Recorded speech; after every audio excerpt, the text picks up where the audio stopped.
രാവിലെ 11 മണിക്കാണ് ഞാൻ നാമനിർദ്ദേശ പത്രിക കൊടുത്തത്. നാമനിർദ്ദേശ പത്രിക കൊടുക്കുന്നതിൻ്റെ തലേ ദിവസം നെടുമ്പാശ്ശേരി പോലീസ് എന്നെ അറസ്റ്റ് ചെയ്യുകയുണ്ടായി.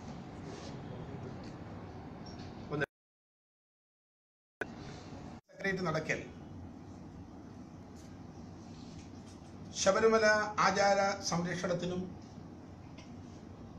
144 ഉൾപ്പെടെയുള്ള പിണറായി വിജയന്റെ ഭരണകൂട ഭീകരതയ്ക്കുമെതിരായി 100% സമാധാനപരമായി ഗാന്ധിയൻ മാതൃകയിൽ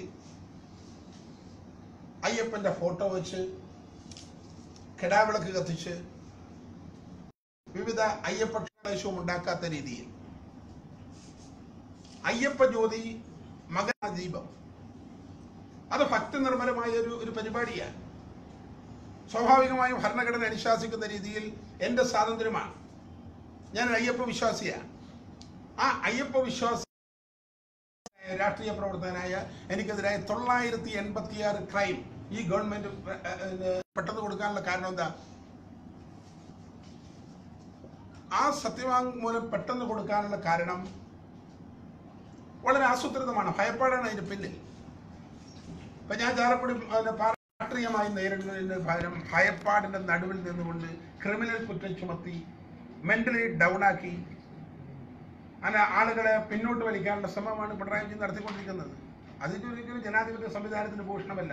പിണറായി വിജയൻ അത്തരത്തിലുള്ള ആത്മധൈര്യമുണ്ടെങ്കിൽ നേരക്ക് നേരെ രാഷ്ട്രീയം പറയട്ടെ. കേസ് എടുക്കും, ഭയപ്പെടുത്തും, ജയിലിലിടും എന്നുള്ള സൂചനയായിട്ടാണ് ഞാൻ ഇതിനെ കാണുന്നത്. സ്വാഭാവികമായും ഞാൻ കഴിഞ്ഞ ദിവസം കൊടുത്തുള്ള സത്യവാങ്മൂലം എനിക്ക് ഇത്രയാണ് കേസ് ഉണ്ടായെന്നാണ് കളക്ടർ മുമ്പാകെ സൂചിപ്പിച്ചിട്ടുള്ളത്. അതിന്ന് മാറ്റി ഞാൻ കൊടുത്തിട്ടുണ്ട്. ഇപ്പോൾ പ്രത്യേകിച്ച് കിട്ടിയിട്ടുള്ള ഈ കേസുകളുടെ അടിസ്ഥാനത്തിൽ ഇന്നെങ്ങാനും പിണറായി വിജയൻ 22,000 കേസ് പുതിയതായിട്ട് വരുത്തുമെന്ന് എനിക്ക് അറിഞ്ഞുകൂടാ. ഇപ്പം കിട്ടിയ കേസുകൾ അപ്പം കിട്ടി എന്നുള്ള രീതിയിലാണ് പറയുന്നത്. ഇപ്പം കിട്ടിയിട്ടുള്ള വിവരത്തിൻ്റെ അടിസ്ഥാനത്തിൽ ഞാനിതിൻ്റെ രേഖകൾ കളക്ടർ മുമ്പാകെ കൊടുക്കാനുള്ള ഏർപ്പാടുകൾ, അതിൻ്റെ സത്യവാങ്മൂലം അതിൻ്റെ പരിപാടി ഇന്ന് ഉച്ചയ്ക്ക് മുമ്പ് അത് കൊടുത്തു തീർക്കാനുള്ള ഏർപ്പാടുകൾ പൂർത്തീകരിച്ചു. മറ്റൊന്ന്, ഈ പ്രളയക്കെടുതിയുടെ ഈ അമിക്സ് ജൂറിയുടെയൊക്കെ റിപ്പോർട്ടുകൾ പുറത്തു വന്നിട്ടുള്ള സാഹചര്യത്തിൽ അതിൽ ഏറ്റവും കൂടുതൽ ദുരിതമനുഭവിക്കുന്നത് ചാലക്കുടി പാർലമെന്റ് നിയോജക മണ്ഡലവുമായി ബന്ധപ്പെട്ട പ്രദേശത്തിലാണ്. ഈ മനുഷ്യനിർമ്മിതമായ അല്ലെങ്കിൽ ജനങ്ങളുടെ മേൽ അടിച്ചേൽപ്പിച്ചിട്ടുള്ള ഈ പ്രളയത്തെ സംബന്ധിച്ച് വന്നിട്ടുള്ള റിപ്പോർട്ടുകൾ ഭയാനകമാണ്. ഒരു സർക്കാരിന്റെ അനാസ്ഥയും അലംഭാവവും കെടുകാര്യസ്ഥതയും കൊണ്ട് 100 കണക്കിന് ആളുകൾ മരണപ്പെട്ടു എന്ന് മാത്രമല്ല, നമ്മുടെ വികസനവും നമ്മുടെ വീടും ഒക്കെയായി ബന്ധപ്പെട്ട് 10 വർഷം പുറകോട്ട് കൊണ്ടുപോയി. ഇപ്പൊ ചാലക്കുടി പാർലമെന്റ് നിയോജക മണ്ഡലത്തിൽ തന്നെ പെരിയാർ കരകവിഞ്ഞൊഴുകിയതിന്റെ പേരിൽ 100 കണക്കിന് കുടുംബങ്ങളാണ് വെള്ളത്തിലായത്. അവർക്ക് ഇന്നും സർക്കാരിന്റെ കോമ്പൻസേഷൻ കിട്ടിയിട്ടില്ല. അത് എല്ലാ പ്രദേശങ്ങളിലാണെങ്കിലും, അത് പെരിയാറിന്റെ തീരത്താണെങ്കിലും മലയാറ്റൂരാണെങ്കിലും കാരടിയിലാണെങ്കിലും ഒക്കെ ഞാൻ പോകുന്ന സ്ഥലങ്ങളിൽ ആളുകൾ അത് സൂചിപ്പിക്കുന്നു. ചാലക്കുടി പുഴയോട് തീർന്നു കിടക്കുന്ന എല്ലാ പ്രദേശങ്ങളും വെള്ളത്തിലായി. അങ്ങനെ പാർലമെന്റ് നിയോജക മണ്ഡലത്തിന്റെ ഏതാണ്ട് ഒഴിച്ച ഭാഗങ്ങൾ തന്നെ ഇല്ല. ഏതാണ്ട് പാർലമെന്റ് നിയോജക മുഴുവൻ വെള്ളത്തിലകപ്പെട്ട ഒരു സാഹചര്യമുള്ള മണ്ഡലത്തിലാണ് ഞാൻ മത്സരിക്കുന്നത്. അവിടെ ആർക്കും ഈ പ്രളയക്കെടുതിയുമായി ബന്ധപ്പെട്ടുള്ള അവർക്ക് കിട്ടേണ്ട താൽക്കാലികമായ കുറേ ആളുകൾക്ക് 10,000 രൂപ കിട്ടിയെന്ന് ഒഴിച്ചു നിർത്തിയാൽ കന്നുകാലികൾ നഷ്ടപ്പെട്ട ആളുകൾ, കൃഷി നഷ്ടപ്പെട്ട ആളുകൾ, അവർക്ക് ഗവൺമെന്റ് പ്രഖ്യാപിച്ചിട്ടുള്ള ഒരു പദ്ധതിയും സെൻട്രൽ ഗവൺമെന്റ് കൊടുത്തിട്ടുള്ള പദ്ധതി പോലും കൊടുത്തിട്ടില്ല. ഇപ്പൊ പശു മരണപ്പെട്ട 30,000 രൂപ കൊടുക്കും എന്ന് കേന്ദ്ര കൃഷി മന്ത്രാലയം പറഞ്ഞ് ആ ബാങ്ക് അക്കൗണ്ടിലേക്ക് ഹാൻഡ് ഓവർ ചെയ്താണ്. റവന്യൂ വകുപ്പ് കണക്കെടുക്കാത്തത് കൊണ്ട് ഇന്നവരെ കൊടുത്തിട്ടില്ല. എന്നോട് പല ആളുകൾ സൂചിപ്പിക്കട്ടെ. തീർച്ചയായും അത് വളരെ ഗൗരവമായി ചർച്ച ചെയ്യപ്പെടേണ്ട ഒരു വിഷയമാണ്. ഈ പ്രളയക്കെടുതിയെ സംബന്ധിച്ചിടത്തോളം നമുക്കറിയാം, കേരളത്തിൽ ഏറ്റവും നാം ശ്രദ്ധയാകർഷിക്കുന്ന എന്നും പ്രത്യേകിച്ച് അത്യന്താധുനികമായ കാലയളവിൽ പ്രായത്തിന്റെ പരിമിതികൾക്കപ്പുറത്തേക്ക് മുന്നോട്ട് പോയിട്ടുള്ള ബഹുമാനായ മെട്രോമാൻ ശ്രീധരൻ, അദ്ദേഹം ഹൈക്കോടതിയിൽ ഇതിനെ സംബന്ധിച്ച് കേസ് കൊടുത്തിട്ടുണ്ട്. അദ്ദേഹം തന്നെ സൂചിപ്പിച്ചിട്ടുണ്ട് ഈ പ്രളയം മനുഷ്യനിർമ്മിതമായ പ്രളയമാണ് എന്ന് അദ്ദേഹം സൂചിപ്പിച്ചിട്ടുണ്ട്. അതിനെക്കുറിച്ച് വ്യക്തമായിട്ടുള്ള കാര്യങ്ങൾ അദ്ദേഹം അറിയിച്ചിട്ടുണ്ട്. അതുപോലെ തന്നെ ഡോക്ടർ ജോസ് മാർത്തോമാ മെത്രോപൊലിത്ത അദ്ദേഹം ഇത് നേരത്തെ തന്നെ പ്രസ്താവന ഇറക്കി ഇത് മനുഷ്യ നിർമ്മിതമാണ് എന്ന്. മാധവ് ഗാഡ്ഗിൽ അങ്ങനെ ഉൾപ്പെടെയുള്ള എല്ലാ ആളുകളും ഇതിനെക്കുറിച്ച് നിലപാട് വ്യക്തമാക്കി. ഈ ഗവൺമെന്റ് ഇത്രയധികം ഒരു വിഷയത്തെ സംബന്ധിച്ച് ഗ്രാഹ്യമില്ലാത്ത രീതിയിൽ മനുഷ്യന്റെ മേലെ അടിച്ചേൽപ്പിച്ചിട്ടുള്ള ഒരു ദുരന്തമാണ് ഇത്. കൈകാര്യം ചെയ്യുന്ന ക്രൈസിസ് മാനേജ്മെന്റ് പരാജയം ഒക്കെ നമ്മൾ പല വേദികളിലായിട്ട് ചർച്ച ചെയ്യപ്പെട്ടുള്ള വിഷയമാണ്. തീർച്ചയായും ഈ പ്രളയക്കെടുതിയിൽ ഏറ്റവും കൂടുതൽ ദുരിതമനുഭവിച്ച ആളുകൾ എന്ന നിലയ്ക്ക് ഈ വിഷയം ഞങ്ങൾ ചാലക്കുടി പാർലമെന്റ് നിയോജക മണ്ഡലത്തിലും കേരളത്തിലൊട്ടാകെ ഞങ്ങളിത് ചർച്ച ചെയ്യപ്പെടും. ഒരു കാര്യം കൂടി സൂചിപ്പിച്ച് ഞാൻ അവസാനിപ്പിക്കുകയാണ്. കഴിഞ്ഞ ദിവസം രഞ്ജിത്ത് എന്ന് പറയുന്നൊരു ചെറുപ്പക്കാരൻ, പ്രത്യേകിച്ച് ഈ ആധുനികമായ ഓൺലൈൻ സംവിധാനത്തിലും ഫേസ്ബുക്കിലും മറ്റ് സോഷ്യൽ മീഡിയയിലൊക്കെ വളരെ സജീവമായ ഒരു ചെറുപ്പക്കാരനാണ്. അങ്ങനെ നിരന്തരമായ അയാളുടെ പോസ്റ്റിംഗ് ഒക്കെ ഒരുപാട് ലൈക്കുകൾ കിട്ടുകയും ഒരുപാട് ശ്രദ്ധിക്കപ്പെടുകയും ഒരുപാട് തരംഗങ്ങൾ ഉണ്ടാക്കുന്ന ഈ ഓൺലൈൻ രംഗത്ത് ഒരു അറിയപ്പെടുന്ന പ്രവർത്തകൻ അല്ലെങ്കിൽ അറിയപ്പെടുന്ന ഈ രംഗത്ത് പ്രവർത്തിക്കുന്ന ഒരാളാണ് ശ്രീമാൻ രഞ്ജിത്ത്. കഴിഞ്ഞ ദിവസം രാത്രി ഏതൊരു വാഹനം ഇടിച്ച് അയാൾ മരണപ്പെടുകയുണ്ടായി. ആ മരണപ്പെടുന്നതിന് 2 ദിവസം മുമ്പ് ഉള്ള അയാളുടെ പോസ്റ്റിംഗ് തന്നെ SDP-ക്കെതിരായിട്ടുള്ള പോസ്റ്റിംഗാണ്. അയാൾ ഒരുപാട് ഭയപ്പാടിന്റെ നടുവിലാണ് ജീവിച്ചിരിക്കുന്നത് എന്ന് അയാളുടെ പോസ്റ്റിംഗിൽ വ്യക്തമാണ്. അതിനുശേഷം അയാൾ മരണപ്പെട്ടിട്ടും ഏതാണ് വാഹനം എന്ന് കണ്ടുപിടിക്കാൻ പോലീസിന് കഴിയുന്നില്ല. ഈ ആധുനികമായ സംവിധാനങ്ങളൊക്കെ ഉള്ള സമയത്ത് എന്തുകൊണ്ട് കഴിയുന്നില്ല? എന്തുകൊണ്ടാണ് പോലീസ് അറസ്റ്റ് ചെയ്യാത്തത്? തീർച്ചയായും തീവ്രവാദ സംഘടനകൾക്ക് അതിന് ബന്ധമുണ്ട്. SDP പോലുള്ള തീവ്രവാദ ഭീകരവാദ സംഘടനകൾക്ക് ഈ മരണത്തിൽ പങ്കുണ്ട്. അവർ അറസ്റ്റ് ചെയ്യാത്തതിന്റെ കാരണം മാർക്സിസ്റ്റ് പാർട്ടിയുമായിട്ടുള്ള അവരുടെ ഒത്താശയാണ് എന്നാണ് ഞാൻ കാണുന്നത്. കോൺഗ്രസും അത് അറസ്റ്റ് ചെയ്യുന്നതിന് വേണ്ടി ബലം പിടിക്കുന്നില്ല. കാരണം അവരുടെയൊക്കെ മുമ്പിൽ തെരഞ്ഞെടുപ്പ് രാഷ്ട്രീയമാണ്. ആ തെരഞ്ഞെടുപ്പ് രാഷ്ട്രീയത്തെ മുന്നിൽ കണ്ടുകൊണ്ട് അവർ പെട്ടെന്ന് ധരിച്ചു വെച്ചിരിക്കണം ന്യൂനപക്ഷ വിഭാഗങ്ങളിൽ ഒരു പ്രത്യേക ചേരിതിരിവുണ്ടാകുന്നു. പക്ഷെ ന്യൂനപക്ഷ വിഭാഗങ്ങളെല്ലാം ഈ തരത്തിലുള്ള അക്രമത്തിനും അരാജകത്തിനും എതിരാണ്. അവരിവര് ആരാ കാണുന്ന പോലെയാണ് ന്യൂനപക്ഷ വിഭാഗത്തെ കാണുന്നത്. ഇത് പറഞ്ഞാൽ അവർ തെറ്റിദ്ധരിക്കുന്ന, അവർ തീർച്ചയായും തീവ്രവാദത്തിനെതിരായിട്ടുള്ള നിലപാടുകൾ സ്വീകരിക്കുന്ന ആളുകളാണ്. അതിന്റെ മറവിൽ ഈ തരത്തിൽ ഇപ്പോൾ 2 വീലറിലൊക്കെ യാത്ര ചെയ്യുന്ന ആളുകൾ കൊലപ്പെടുത്തുന്നു എന്താണെന്ന് മനസ്സിലാക്കാൻ കഴിയാത്ത ഒരുപാട് സാഹചര്യമുണ്ട്. ഇത് പുറത്തു വന്ന സമയത്താണ് കൊല്ലത്തെ കോകിലയുടെ മരണമൊക്കെ നമ്മൾ സംശയിക്കുന്നുണ്ട്. ഈ തെരഞ്ഞെടുപ്പിന്റെ തിരക്കിന്റെ സമയമായതുകൊണ്ട് ഇത് എങ്ങനെയാണ് അതിനും ഇതുവരെ വാഹനം ഏതാണെന്ന് കണ്ടെത്താൻ വേണ്ടി കഴിഞ്ഞിട്ടില്ല. അങ്ങനെയുള്ള മരണങ്ങൾ ഇപ്പോൾ കഴിഞ്ഞ ദിവസങ്ങളിലായി എന്നെ പല ആളുകൾ വിളിക്കുന്നുണ്ട്. ചെറുപ്പക്കാരായ ആളുകൾ മരണപ്പെടുന്നു. അത് എന്ത് സാഹചര്യത്തിലാണ് മരിക്കുന്നത്, ആരാണ് അവരെ കൊലപ്പെടുത്തുന്നത്, ഏത് വാഹനമാണ് ഇടിച്ചത്, ഒരു റിപ്പോർട്ട് കിട്ടാത്തൊരു സാഹചര്യമുണ്ട്. തീർച്ചയായും ഈ രഞ്ജിത്തിന്റെ മരണത്തെ സംബന്ധിച്ച് സമഗ്രമായിട്ടുള്ള അന്വേഷണം ആവശ്യമാണ്. അതിൽ അത്തരത്തിൽ ഒരുപാട് ബന്ധങ്ങൾ സംശയിക്കുന്നു. പ്രത്യേകിച്ച് 2 ദിവസം മുമ്പ് അയാൾ നടത്തിയിട്ടുള്ള പോസ്റ്റിംഗ് തന്നെ അതിന് വളരെ വ്യക്തമാണ്. അയാളൊരു പ്രകടമായ രാഷ്ട്രീയ പ്രവർത്തകനല്ല. പ്രകടമായ രീതിയിൽ നാട്ടിലിറങ്ങി നടന്ന് കൊടി പിടിച്ച് രാഷ്ട്രീയം നടത്തുന്ന ഒരാളല്ല. അയാൾ ഓൺലൈനിലെ ഒരു വളരെ ആക്ടിവിസ്റ്റായിട്ട് ഈ വിഷയങ്ങളിൽ ബന്ധപ്പെടുന്ന ഒരാളാണ്. തീർച്ചയായിട്ടും അതിനെക്കുറിച്ച് കൂടി അന്വേഷണം നടത്തേണ്ടതായിട്ട് ഉണ്ട്.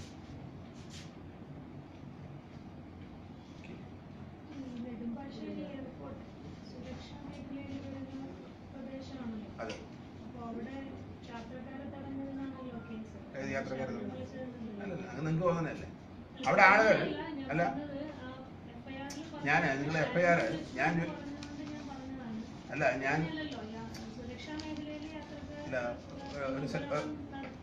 ഒരു സെക്കൻഡ് മാഡം, അവിടെ ഉപരോധം നടത്തിയെങ്കിൽ പോലീസിന് അവരെ രാവിലെ തുടങ്ങിയതല്ലേ, അവിടെ പങ്കൻ തുടങ്ങിയതല്ലേ?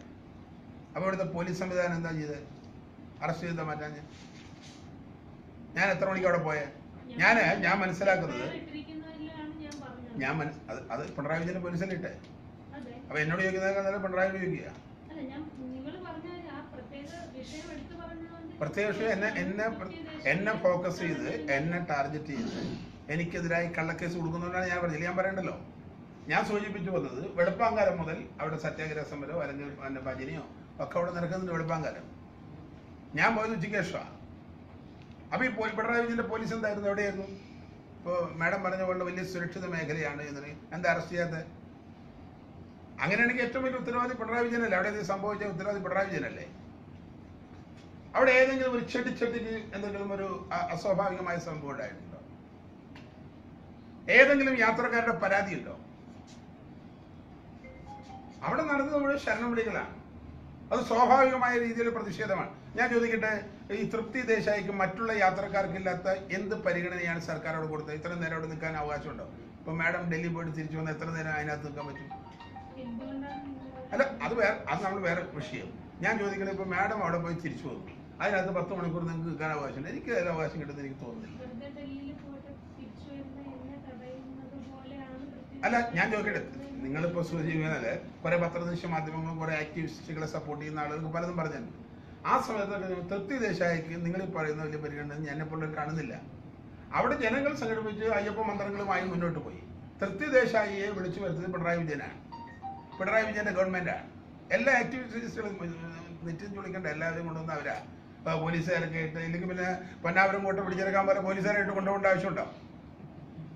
നിങ്ങൾക്ക് ഇതിനെക്കുറിച്ച് എന്താ സൂചിപ്പിക്കാനുള്ള? ഈ ഒരു പാവപ്പെട്ട പൊതുപ്രവർത്തനായ ഞാൻ ആരെങ്കിലും എന്തെങ്കിലും ചെയ്യുന്ന ഒരാളാണ്. 986 ക്രൈമിന്റെ പേരിൽ അടിച്ചേൽപ്പിച്ചതിനെ കുറിച്ച് എന്ത് ഡെമോക്രസിയെ മാഡം? മിക്കവാറാത്താമെന്നാണ് പറയാൻ പോകുന്നത്. പിണറായി വിജയൻ ഓക്കെ 986 കേസുണ്ടോ? ഒറ്റ ദിവസം കൊണ്ട് കേസ് വരാം. നമ്പറിലല്ല, ഞാൻ ചോദിക്കട്ടെ, 2 ദിവസം അല്ല മാഡം 2 ദിവസം ഹർത്താൽ കേരള ബന്ദ് നടത്തിയില്ലേ? കോടിയേരി ബാലകൃഷ്ണൻ പിണറായി വിജയനോട് എത്ര കേസുണ്ട്? പത്രപ്രവർത്തകയാണല്ലോ, എത്ര കേസുണ്ട്? അതൊന്നും എടുക്കുന്നത് നിങ്ങൾ വെറുതെ. ഇത് ഞാനൊരു കാര്യം അതൊന്ന് നെറ്റടിച്ചാൽ കിട്ടും. അതൊന്ന് പരിശോധിച്ച് നോക്ക്. ഇത് ഒറ്റയടിക്ക് ഞാൻ നോമിനേഷൻ കൊടുക്കുന്ന സമയത്ത് ഏതെങ്കിലും ഒരു തെരഞ്ഞെടുപ്പിൽ തിരക്ക് പിടിച്ചൊരു പൊതുപ്രവർത്തനം ഇതിൽ കൂടുതൽ കെട്ടിയിടാൻ എന്ത് വേണം? എൻ്റെ ഒരു ജോലി കഴിഞ്ഞാൽ ഞാൻ തെരഞ്ഞെടുപ്പിൽ പോയി നാമനിർദ്ദേശ പത്രിക കൊടുത്ത് ജനങ്ങളിലേക്ക് ഇറങ്ങുമ്പോൾ ഇന്നലെ പെട്ടെന്നാണ് എനിക്ക് ഇത് കിട്ടുന്നത്. ഹൈക്കോടതിയിൽ സത്യവാങ്മൂലത്തിൽ എനിക്കതൊരു കേസുണ്ട്, നോമിനേഷൻ തള്ളിപ്പോവും. ഉടനെ ഇത് രാത്രി ഇത്രയധികം പേജുണ്ട്. ഇത് ഒരു വക്കീലന്മാരുടെ സെറ്റ് ഇരുന്ന് പഠിച്ച് DTP അടിച്ച് തയ്യാറാക്കി വലിയ ഭാരമല്ലേ? എന്ത് മഹാ ഡെമോക്രസിയിൽ ഞങ്ങൾ ജനങ്ങളെ സമീപിക്കുന്ന ആളുകളെ നമ്മളെന്തിനാണ് ഇങ്ങനെ നിർവഹിക്കുന്നത്? ജനങ്ങൾ നേരിട്ടാ പോലെ എനിക്കെതിരായിട്ടുള്ള പ്രചരണം നടത്തിയാൽ പോലെ. അങ്ങനെയാണ് അവിടെ ജനങ്ങളുടെ മുമ്പിൽ ചാലക്കുടി അത് ഇന്നസെന്റ് ഭയപ്പെട്ടു പോയാൽ ഞാനും ചെയ്യാൻ പറ്റും. മാർക്സിസ്റ്റുകാരുമാണ് ഇപ്പോൾ ഏരിയ കമ്മിറ്റി സെക്രട്ടറിമാരും അവരുടെ അനിയന്മാരും അവർ ബന്ധുമിത്രാദികളൊക്കെ എന്നെ വിളിച്ച് കമ്മ്യൂണിസ്റ്റുകാരെ വീടുകളിൽ കൊണ്ടുപോകുന്നത് ഞാൻ ചെയ്യുന്നത് തെറ്റല്ലല്ലോ സാർ. ക്യാൻറ്റീനിൽ നിർത്തുമ്പോൾ ആലോചിക്കണ്ടേ? കമ്മ്യൂണിസ്റ്റുകാരായ ആളുകൾ ഞാൻ എല്ലാ കമ്മ്യൂണിസ്റ്റുകാരോട് വളരെ സ്നേഹത്തിനാണുള്ളൂ. കാരണം അവരൊക്കെ എൻ്റെ കൂടെയാണ് ഇപ്പോൾ. അതിന് എൻ്റെ മെത്ത് കയറിയിട്ടെന്താ കാര്യം? അതിന് 126 കേസ് എൻ്റെ നെഞ്ചത്ത് വെക്കുന്നതിന് പകരം അവരുടെ സഹാക്കളെ മീറ്റിംഗ് വിളിച്ചു കൂട്ടി അവരെ ബോധ്യപ്പെടുത്തത്. അറിയില്ല, ഈ സത്യവാങ്മൂലം കൊടുത്ത് അറിയില്ല. നമുക്ക് ഇത് കേസുള്ളതൊന്നും നോട്ടീസ് എടുക്കില്ല, അന്ന് വന്നിട്ടില്ല. പെട്ടെന്ന് നോക്കി കഴിഞ്ഞാൽ ഹൈക്കോടതി സത്യവാങ്മൂലം ഏതൊരു സഹാവ് കൊടുത്ത് ആ സഹാവിനെ കൊണ്ട് വളരെ ആസൂത്രിതമാണ്. അപ്പോൾ പെട്ടെന്ന് ഇന്നലെ രാത്രി ഞങ്ങളെ പോലുള്ള ആളുകൾ ഓടി നടക്കുക. ഇത് കണ്ടുപിടിക്കണ്ടേ? ഇത് എഴുതി തയ്യാറാക്കണേ എന്ത് ജോലിയാ? ഇതിനകത്ത് ഈ ശബരിമല വിഷയമായിട്ട് ബന്ധപ്പെട്ട എത്ര കേസുകളാണ്? എല്ലാം എനിക്കല്ലാത്ത ഒറ്റ കേസും ഇല്ല. ഇത് നിങ്ങൾ അറിയാൻ വേണ്ടി പറയണം. എനിക്ക് ആകെ ഇതിനകത്ത് ഒരു പൊതു കേസ് എന്നുള്ള നിലയ്ക്ക് എനിക്ക് വന്നിട്ടുള്ളത് മലപ്പുറത്ത് നടത്തിയിട്ടുള്ള ഒരു വഴിതടയൽ സമരത്തിൽ ഒരു കേസ് ഒഴിച്ചു നിർത്തിയാൽ 126+7. അപ്പോൾ നേരത്തെ കൊടുത്ത 7, ആ 7 കേസിൽ 6 കേസ് ശബരിമലയാണ്. ഈ 126 കേസും ശബരിമലയായി വന്നത്. അല്ലാതെ ഒറ്റ കേസില്ല. 126 ആദ്യം 7, അപ്പോൾ 134. ആ 133 ഒരു കേസ് പാർട്ടിയുടെ വഴിതടയൽ സമരത്തിൽ പങ്കെടുത്ത് ഞാൻ വി മുരളീധരനൊക്കെ പ്രതിയാണ്. ബാക്കി എല്ലാ കേസുകളും ശബരിമലയുമായി ബന്ധപ്പെട്ടാണ്. ഞാനെന്താ ദ്രോഹം ചെയ്ത് ആ ശരണം പിടിച്ചു മാത്രമല്ലോ.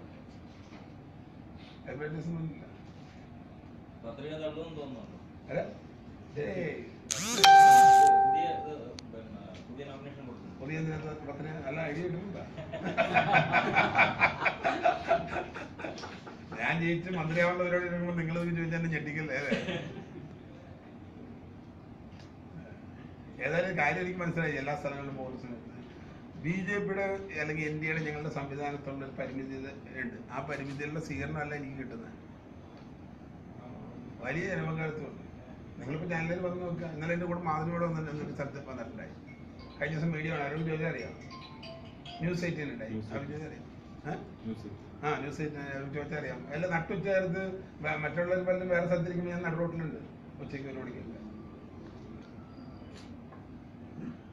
ഞാനത് നിങ്ങളോട് സൂചിപ്പിക്കുന്നതിന് വേണ്ടി നിങ്ങളത് ശ്രദ്ധയിൽപ്പെടുത്തണം. ഒരു സ്ഥാനാർത്ഥി എന്നുള്ളതിനപ്പുറത്ത് ഇതൊരു പാപമാണ്.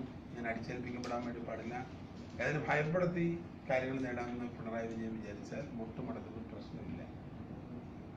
അതൊക്കെ പിണറായി വിജയൻ്റെ ആഗ്രഹമാണ്. 122 2000 കേസ് ചാർജ് ചെയ്താലും ഈ 986 ഇപ്പൊ 307 ഒക്കെ 5-6 307 ഞാൻ വക്കീൽമാരെ ഡിസ്കസ് ചെയ്ത് പറഞ്ഞു പിന്നെ ഓരോ ജയിലും മാറി മാറി കിടക്കുന്നുണ്ട്. നോൺ വെയിലുള്ള വേറെ ഉണ്ട്. 307 ഒക്കെ ഉണ്ട് അറ്റംപ്റ്റ് മർഡർ.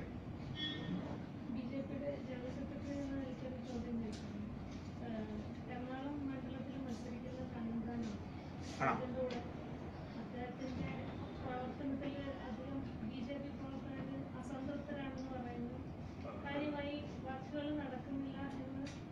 വളരെ കാര്യമായിട്ട് നമ്മുടെ BJP സംഘടനാ സെക്രട്ടറി ആണെന്ന് തോന്നുന്നു.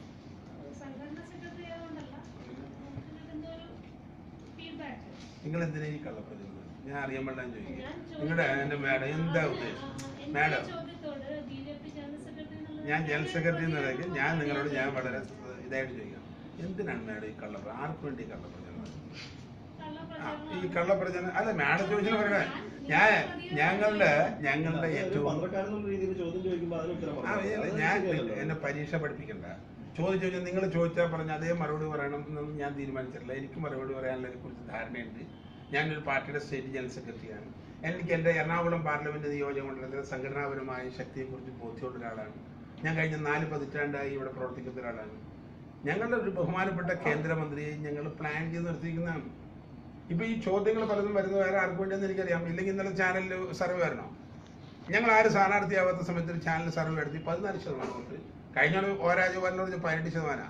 അതേ ചാനല് ആളുകൾ തെറ്റിദ്ധരിപ്പിക്കുന്ന ഇതല്ല. ഞങ്ങൾ അതിന് മുമ്പിൽ നിന്ന് മുട്ടുകൊടുക്കാനും ഭയപ്പെടാനും പോകുന്നില്ല. തെരഞ്ഞെടുപ്പാണെങ്കിലും ഞങ്ങൾ ജനങ്ങളിലേക്ക് ഇറങ്ങുകയല്ലേ. ഇപ്പോൾ ശ്രീമാൻ കണ്ണന്താനത്തെ സംബന്ധിച്ചിടത്തോളം ഞങ്ങളുടെ സംഘടനാപരവുമായി ബന്ധപ്പെട്ട് നല്ല പ്രവർത്തനം ഉണ്ടെന്നാണ് ഞങ്ങൾ വിലയിരുത്തിയത്. അതിനെക്കുറിച്ചുള്ള സംവിധാനം ഞങ്ങൾക്കുണ്ട്. അതിനെക്കുറിച്ച് ആലോചിക്കാനുള്ള സിസ്റ്റം ഉണ്ട്. ഇനി എന്തെങ്കിലും പോരാൻ വേണ്ടി മാഡം പറഞ്ഞാൽ നമ്മൾ ആലോചിക്കും. അദ്ദേഹത്തിന് ചാർജ് ഇടുക്കിയില്ല. അദ്ദേഹത്തിന് എല്ലാം നിങ്ങൾ ഇത് ഞാനത് പറയാം. എന്തൊരു ഉദ്ദേശമായിട്ട് രാവിലെ ഇറങ്ങിക്കൊണ്ടു. പിന്നെ പണ്ട് അങ്ങനെ പറഞ്ഞു അവിടെ ഇപ്പൊ തെരഞ്ഞെടുപ്പാ. വെള്ളൂരോടെ ഒഴുകിപ്പോയി. വെള്ളൂരോടെ ഒഴുകിപ്പോയി അത് മനസ്സിലാക്കണം. ഞാൻ ആ പ്രതികരണത്തിന്റെ അടിസ്ഥാനത്തിൽ ഞാൻ പറയുന്നത്. നിങ്ങൾക്ക് എഴുതാനാണെങ്കിൽ ഒരുപാട് കാര്യങ്ങൾ എഴുതാൻ പറ്റും. ഇപ്പൊ തന്നെ പറഞ്ഞ ഇപ്പൊ ഈ 2 മുന്നണിയേക്കാൾ മുമ്പിൽ BJP കാരണം നല്ല സുന്ദരമായ കാൻഡിഡേറ്റ് അല്ലേ? നാളെ പറയണോട്ടെ അതൊക്കെ തീർച്ചയായിട്ടും. ഇപ്പൊ നേരത്തെ ചോദിച്ചത് മറുപടി റിസൾട്ട് വരുമ്പോ വരും. അപ്പൊ പറയേണ്ടി വരും. അതായത് ജനങ്ങള് കേന്ദ്രമന്ത്രി എന്നുള്ള നിലയ്ക്ക് വളരെ സുത്യർഹമായ സേവനം നടത്തുന്ന ആളാണ്. അതിന്റെ അടിസ്ഥാനത്തിൽ അദ്ദേഹം പൊതുരംഗത്ത് വളരെ സജീവമാണ്. തെരഞ്ഞെടുപ്പ് രാഷ്ട്രീയത്തിൽ അദ്ദേഹം സജീവമാണ്. പിന്നെ നിങ്ങൾ പോസിറ്റീവായിട്ട് ചില കാര്യങ്ങൾ പറഞ്ഞ് ഞങ്ങളത് പരിശോധിക്കും. ഈ ചാലക്കുടിയിൽ CPM-ന്റെ പ്രവർത്തകർ NDA-ക്കൊപ്പം കാര്യമായിട്ട് കൂടിയിട്ടുണ്ടോ? ഇല്ല, എല്ലാം കോൺഗ്രസിന്റെ ഉണ്ടല്ലോ. കോൺഗ്രസിന്റെ ധാരാളം ആളുകൾ വന്നിട്ടുണ്ട്. ഇന്നലെ ഞാൻ കുന്നത്തനാട് നിയോജകമണ്ഡലത്തിൽ ഏതാണ്ട് 100 പേരോടും ഞങ്ങളുടെ കൂടെ ചേർന്നു. അതിൽ ഞാൻ കൂടുതൽ CPM ആണ്, കോൺഗ്രസും ഉണ്ട്. ധാരാളം ആളുകൾ ചേരും. അതിന് ക്യാമ്പയിനും ഞങ്ങളിപ്പോൾ നടത്തിയിട്ടില്ല. ഇപ്പം തെരഞ്ഞെടുപ്പിന് പ്രചരണമായിരുന്നു. അപ്പോൾ അതിന് ആ സമയത്ത് ഇഷ്ടംപോലെ ഇന്ന് ഞാൻ രാവിലെ വരുന്ന കൊടുങ്ങല്ലൂർ വരുന്നു. ഇന്ന് ഒരു 50 പേരെങ്കിലും ചേർന്നു. വ്യാപകമായിട്ട് ധാരാളം സ്ഥലങ്ങളിൽ ഉണ്ടാകുന്നത്. ഏതായാലും സന്തോഷകരമായിട്ടുള്ള സൂചനയാണുള്ളത്. നിങ്ങളുടെ എല്ലാവരുടെയും സഹായവും സ്നേഹവും ഒക്കെ ഉണ്ടാകണം. ഇത് നിങ്ങളത് പുറത്തു കൊണ്ടുവരണം. ഇത് സാധാരണ വെറും പൊതുപ്രവർത്തകർക്കുള്ള കേസായിട്ട് ഇതിനെ പരിമിതപ്പെടുത്തരുത്. അങ്ങനെ എല്ലാ പൊതുപ്രവർത്തകർക്കും ആവശ്യമുണ്ട്. കാരണം ഒരേ സമയത്ത് ജ്യോതിയും മതിലും തമ്മിൽ ഒരു ദിവസം വ്യത്യാസമുള്ളൂ, 2 ദിവസം വ്യത്യാസമുള്ളൂ. അപ്പോൾ ജ്യോതിയിൽ പങ്കെടുത്ത ആളുകൾക്ക് കേസ്, മതിലിൽ പങ്കെടുത്ത ആൾക്ക് പാരിതോഷികം. അതൊരിക്കലും ഡെമോക്രസിയിൽ അംഗീകരിക്കാൻ കഴിയുന്ന കാരണം അയ്യപ്പൻ്റെ മന്ത്രം ജപിച്ച ജയിലിലെന്ന് പറഞ്ഞാൽ അംഗീകരിക്കാൻ നിർവാഹമില്ല. അത് ഞാൻ നിങ്ങളുടെ മുമ്പിൽ സൂചിപ്പിക്കുന്നതിന് വേണ്ടി വന്നത്. എല്ലാവരുടെ സഹായവും സഹകരണവും ഒക്കെ അഭ്യർത്ഥിക്കാൻ വേറൊന്നില്ലാന്നിരിക്കാം. ഈ കാൻഡിഡേറ്റ്സ് ആയിട്ടുള്ള എത്ര പേർക്കെതിരെ ഉണ്ട്? മെയിനായിട്ടുള്ളത് എനിക്കുണ്ട്, സുരേന്ദ്രനുണ്ട്, ശോഭയ്ക്കുണ്ട്. അതല്ലാതെ ഓരാജഗോപാലിനൊക്കെ ഉണ്ട്. ഞാൻ രാജേട്ടനോട് രാവിലെ പറഞ്ഞു ജയിലിൽ ഇങ്ങനെ 307 അനുസരിച്ച് സാധാരണ ഒറ്റയടിക്ക് ജാമ്യം കിട്ടില്ല. അപ്പോൾ എങ്ങനെയാണ് 3-4 ദിവസം കിടന്നിട്ട് പറയാം. അത് ഇതിനകത്ത് ഇവരെ ഈ കേസുകൾ ഇട്ടിരിക്കുമ്പോൾ എനിക്ക് 126 കേസല്ലേ. അപ്പോൾ സുരേന്ദ്രൻ ഇപ്പോൾ തപ്പിക്കൊണ്ടിരിക്കുകയായിരുന്നു കേസിനെ സംബന്ധിച്ച്. ഈ കേസുകൾ പല പോലീസ് സ്റ്റേഷനിലാണ്. ഓരോ പോലീസ് സ്റ്റേഷനിൽ ഇപ്പോൾ തന്നെ അങ്ങാടിപ്പുറത്ത് 5 കേസുണ്ടെങ്കിൽ നെയ്യാറ്റിങ്കരയിൽ പോലീസ് സ്റ്റേഷനിൽ 6 കേസ്. അപ്പോൾ നമുക്ക് ഓരോന്ന് സ്റ്റഡി ചെയ്താലേ മനസ്സിലാവുന്നുള്ളൂ. ഇപ്പോൾ 126 കേസ് എന്നുള്ളത് നമ്മളത് ഏതാണ്ട് ഇന്നലെ രാത്രിയൊക്കെ ഇരുന്ന് വക്കീൽമാർ സ്റ്റഡി ചെയ്തതിൻ്റെ അടിസ്ഥാനത്തിൽ മനസ്സിലാവും. പലരും പല ക്രൈമാണ്, ഓരോരുത്തർക്കും പല ഇതിലായിട്ടാണ്, പല സ്റ്റേഷനിലാണ്. ചില ഭാഗത്ത് ചിലർക്ക് കൂടുതൽ കേസുണ്ട്. ആ രീതിയിൽ അതെന്തിനു വേണ്ടിയാണ് ഇങ്ങനെ ചെയ്യുന്നത് മനസ്സിലാവുന്നത്.